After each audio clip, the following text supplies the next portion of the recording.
Hi, welcome back to our video series. We're going through our book, Getting to Why, the practical guide to finding your highest purpose. I'm here with J.B. Symons. I'm Matt Rouge, and we're talking about Chapter 8, which is quite interesting, I think, the ladder of fulfillment.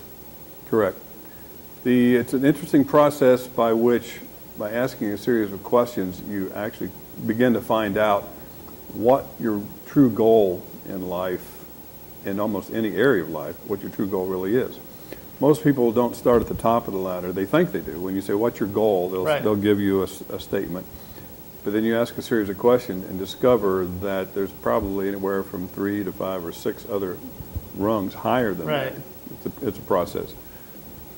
I did it with you when we first started talking about the book, and it was really quite interesting, edifying, and the chapter tells you how to go through the exercise. Exactly how to do it. But let's role play it to show people how they can kind of ask themselves, or they can do it with friends, and try it. So we can.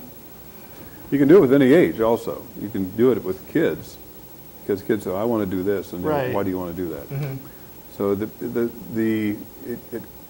one of the main functions here is to pay close attention as the presenter of the questions, because you have to remember both sides of the formula here a little bit. Right. So, give me a career goal. Okay, I'd really like to make more money. Okay, what would that do if you could make more money? Well, I'd have financial security. I could buy some more things I like.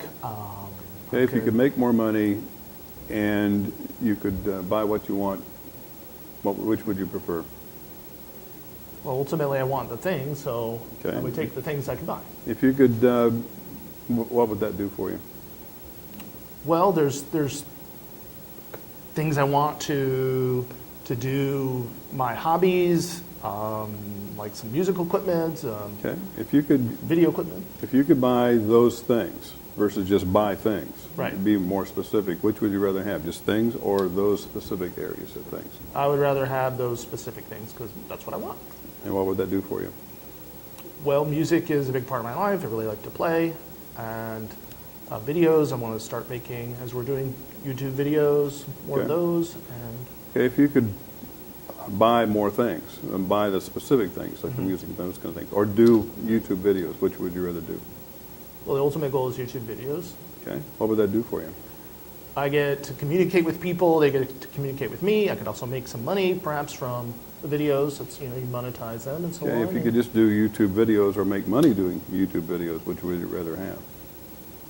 Well, I'd rather do the videos ultimately. It's performance. Okay.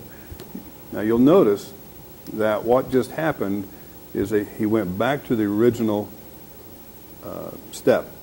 So instead of going to the next step, which was balancing out doing YouTube videos or making money doing YouTube videos, you said, I would prefer just the acting component of doing YouTube videos, which was the step before. Right. So you're at the top. Right. How many rungs did we go through to get there? I think that was about 5 or 6. That's 5 or 6. You're exactly right. So when you started, I'd like to make more money. I'd be more comfortable. A lot of people say that. Right. But they don't know, it lack of specificity. What kind of money, what form do you want it in? You want it in real estate, you want it in gold, you want it in stocks and bonds, whatever it may be. Lack of specificity. So what happens is you become a general reality, walking around just saying, well, I sure wish I could have that. Right. With no direction whatsoever. So the ladder of fulfillment. And you can actually do that to yourself if you want to really kind of sit and meditate on that. But it really helps to have someone resonating back and forth with you. And you can just go use the book and just do, practice together.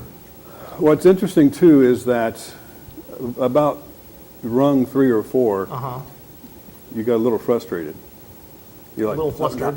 Yeah, that happens when you do this, people, a lot. It does. So be prepared that the exercise requires both sides to be open to this exercise. Right. Because it can be somewhat frustrating, like, leave me alone. I want to stop here and be relaxed. Exactly. But if you do that, then you've actually stopped below the ultimate goal. Right. So stick it out until the last rung resonates. You say it twice. Right. Because you're there. It's not comparable to anything else that you have. That's where you want to be. So what you would like more than anything, at least in the career-wise, is to be a YouTube star. Right. At least in theory, I don't know if it's exactly. It's one of my major goals. Right. Okay. Well, that's career. Yeah. Okay. And so you have other goals in life. Right. We got 7 areas here. So the 7 areas of life, and that's and you one can area. do this with all 7 areas. So pay attention. And periodically, once you achieve a certain level on the ladder of fulfillment, maybe you even get to the top where you're now doing a lot of YouTube videos and feeling really good about it, you can add another component. Well, I'd like to also do this.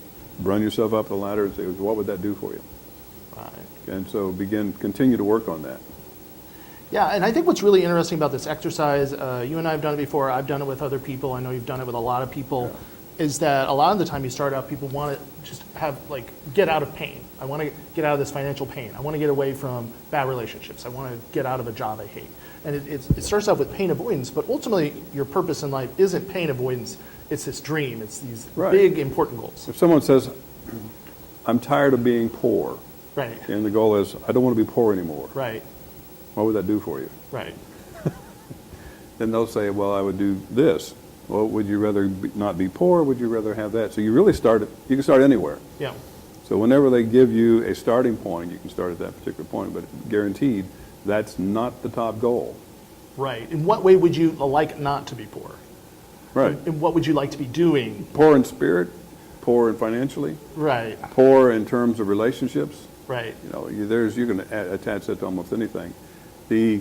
So part of the ladder process is to specify. Yes. Okay? And so when you're looking at goal setting, which we'll talk about later, the number one failure in goal setting is lack of specificity.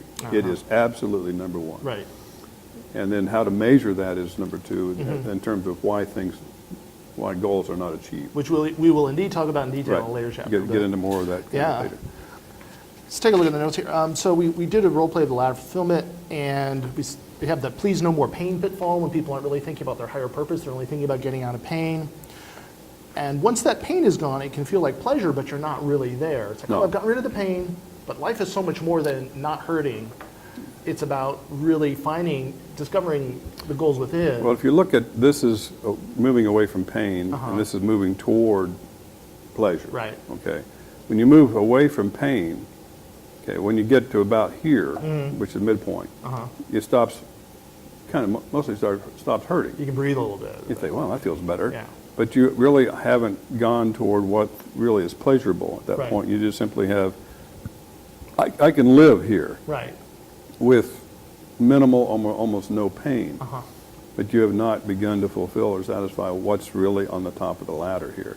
There's an exercise at the end of the book for every single chapter, and there on chapter 8 you'll find the steps or the ladder, so you can begin filling it in. Make photocopies of it. You can go to the website and download the entire workbook as many times as you want. It's free. And you can download the begin PDF. It's very easy to print out. You don't have to write in the book.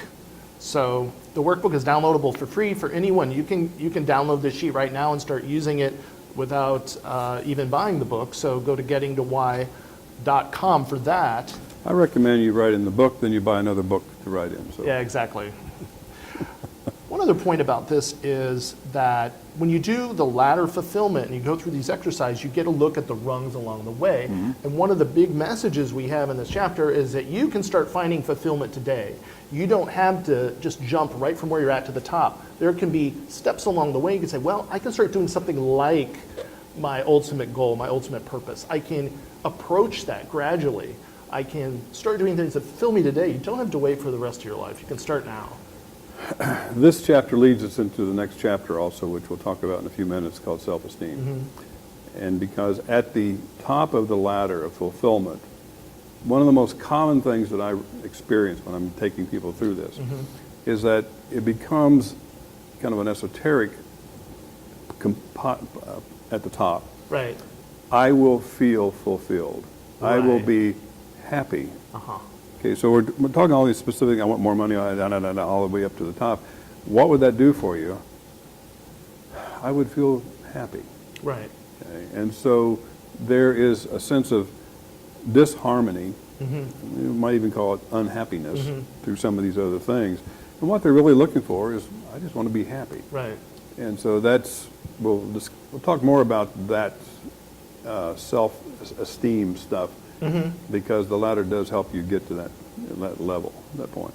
Fair Right. Just enough? about anyone who is able to reach that stage needs to have good self-esteem to reach it, and then if they reach it, they will probably have much better self-esteem. So it's kind Yeah, and self-esteem is situational also, is that I might have good self-esteem as X, Right. but not good self-esteem as Y. right, Okay, right. so I might be comfortable as a platform speaker, but I might be uncomfortable as someone who goes out and tries to create relationships.